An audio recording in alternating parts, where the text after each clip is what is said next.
Hey, this is Victor Antonio, and welcome to Back to the Sales Board, where we get back to the sales basics. Now, today I have an interesting topic for you. Oh, I think you're going to like this one. Now, it has a long title, so you got to bear with me as I write this title out. It is going to be called the cumulative. This is a long title. The cumulative acquisition.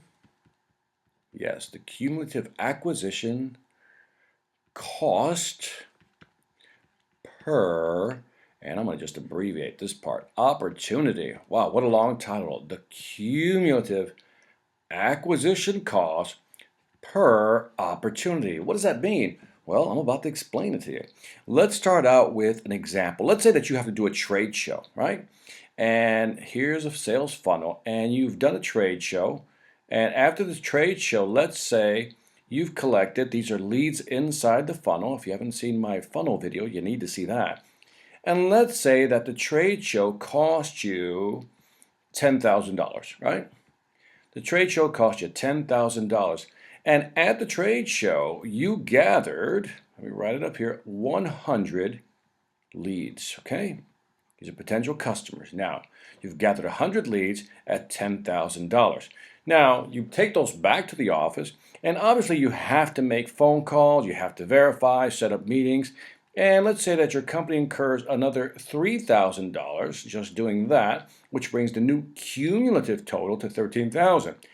Now, let's say that by the time you've qualified these 100 leads, the total cumulative cost is now $15,000. In other words, you set up meetings, you sent out proposals, you finally locked down the first face-to-face meeting. Now, here's what's interesting.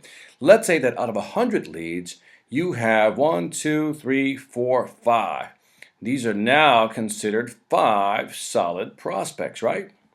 5 solid prospects, so 5, which means, let's do some math here, that the cumulative cost, or I should say the cost per, and we're going to call them qualified leads, which are the prospects, qualified leads, that's prospects again, is equal to, let's do the math here, 15,000 divided by 5, which means that now you've basically spent $3,000 per lead, per qualified prospect. You with me so far? So this is good to know because so far, this is what you've invested in actually acquiring those new leads. Now that we have these new leads, these prospects who have been qualified, in other words, these are people who are more likely to buy your product than not, we now have to put them through the sales pipeline, right? And let's say that this is a sales pipeline. Okay, that's a sales pipeline. And now the sales pipeline is basically you're going to walk them through your sales process. Now let's pretend for a moment that your sales process has 1, 2, 3, 4, 5, 6, 7, maybe 8 steps before you actually close the deal at the end. And let's say that that sales process, let me just write that down, make sure you got that. That is the sales process. Now again, if you don't have a sales process, you need one in your company. Studies have shown that you can generate twice the number of revenue by just having a sales process. Well, now that we have that, let's add one more thing. Let's pretend for a moment that for you to close a deal, in other words, if you have 5 prospects up here, you got 5 prospects, let me just grab this color right here. Now what we want to do is take these 5 prospects and put them through the sales funnel. Okay, 5 prospects through the sales funnel. So what we want to do now is to make sure that we know what we're doing. So in other words, let's say that the sales cycle, I need you to know this also. The sales cycle is saying that from the time that the prospect enters the funnel, to the time you actually close the deal right here, let's say that's 1 month, okay? It takes you 1 month. So these are interesting phrases and terms to know. You have to know what your sales process is, but you also have to know the length of your sales cycle. So again, each of these prospects are going to walk through the actual process, right? In other words, this could be like the first meeting that you're going to have. And maybe after the first meeting, you'll need a bigger second meeting because now you need all the major players, so you have a second meeting. And then maybe here's where you do the presentation. And maybe here there's a field trial. And maybe here's where you have to do a study and maybe get it approved and maybe get it into their system before you can actually close the deal. Pricing is in there somewhere, obviously, but you get the idea. This is a sales process that you're going to have to walk through in order to close that deal. Now, what happens when you walk them through the sales process? Let's assume for a moment, I'm going to be generous here. Let's assume for a moment that these are 5 clients that go through the sales process. Now, after they've gone through the process, let's say that you close 2 of these deals. Yeah, I'm going to turn them into green. That means that you've closed 2 of the 5 deals. You've closed 2 of the 5 deals, which means, let's do some numbers here, that let's pretend that as they went through the funnel right here, remember the cost per is $3,000 per lead, per qualified lead. But let's say that just to set up the first meeting, well, now the cost of that lead has gone up to $5,000. In other words, you flew out to visit the customer, and that was a $2,000 ticket plus hotel. So that now the cost per lead is $5,000. And let's say that you had to fly back because now all the people were in the room. So now you had to fly back and incur some additional costs. And now the cumulative cost for that prospect is $8,000. Get the idea? So in other words, as you're moving through the sales process, you are incurring costs. In other words, you got to pay yourself. You got to use resources from the company. So you know what? Each lead that you walk through the sales funnel is getting more expensive as it goes through. And so it'll go to $12,000. And these are just hypothetical numbers. $15,000. Sorry about that. And let's say right here we're at $17,000. I'll just put a K there.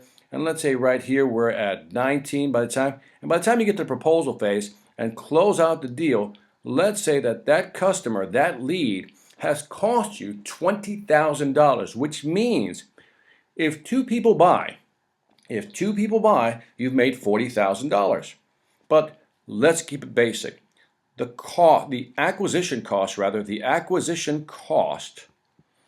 per client is now, using this number right here, is equal to $20,000.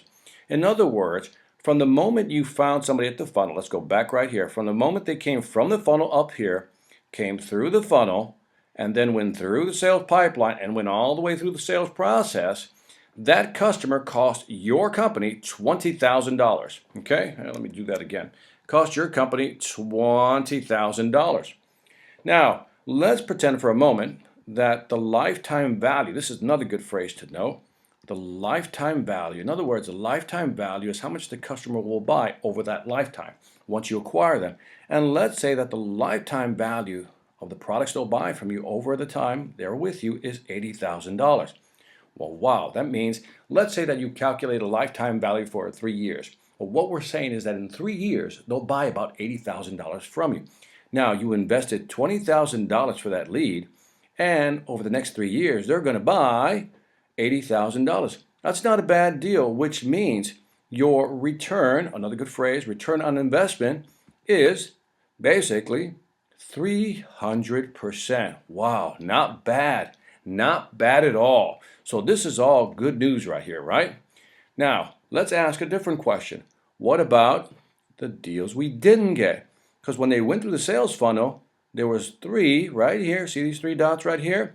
And those are the 3 customers that did not buy. Which means that cost you money, right? So let's come up here and let's talk about that for a little bit. What did that cost you? Well, let's kind of do the numbers here. If each, again, acquiring a customer is $20,000. So simple math, right? 3 times 20,000 means you're out $60,000 in terms of resources that you dedicated to try to acquire those 3 clients. So that's $60,000 that you're out. But wait a minute, there's more.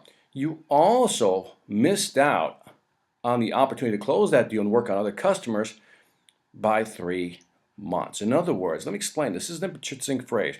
There's something called an opportunity cost. I'll say it again, opportunity cost. In other words, these 3 months that you dedicate to these 3 customers, you've lost that, which means you could have dedicated that time to working on customers who would have bought. So that's an opportunity cost that you have to take into account. But let's put stronger numbers on this one. Not only did you lose the $60,000, let me just change colors here. I want to emphasize this one. Not only did you lose this $60,000, On top of that, let me give this one a special bubble. Because you didn't acquire those 3 clients, you didn't acquire these 3 clients, now you didn't get the lifetime value. In other words, let's come back down here. If the lifetime value was $80,000 right there, which means that if you'd acquired that customer, you would have gotten $80,000 worth of value over 3 years. Because you didn't get that, and 3 people didn't buy 3 times 80,000, which is the lifetime value of an acquired client, is 240,000, which means you've lost not only $60,000 in sunk cost, you've lost 3 months of opportunity cost of working on another deal, but along with the $60,000, you've also lost the opportunity to earn 240,000, which means that the real cost of losing those customers was $300,000 or $100,000 per lost client. Now, I know I gave you a lot of information, but this is a good way to understand what it costs to acquire a customer and also the cost of losing a customer. This is Victor Antonio with Back to the Sales Board, always reminding you, selling ain't hard when you know how. Take care.